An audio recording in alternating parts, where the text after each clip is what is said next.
Purchased a StuMac fret cutting template for 25.5 inch neck length, which is what I'm going to make.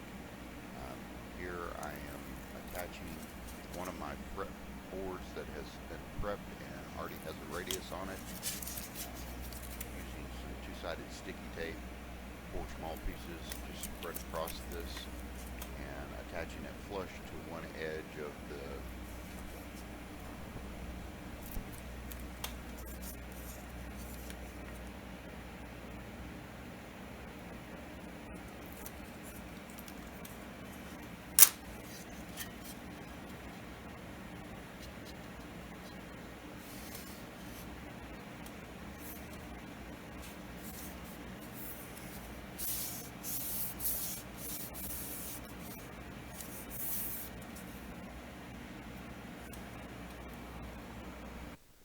I modified a sled that I already had built for my table saw, turned it around backwards. I'm using the back of it here, and I installed a guide pin, and this fret template has slots in it that fit on the pin.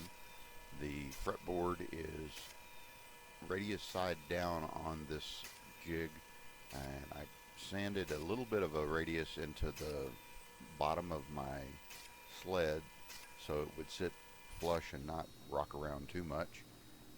And it's pretty simple, just line it up to the pin slots and cut through. I'm using a StuMac fret cutting blade, which was expensive but well worth the investment.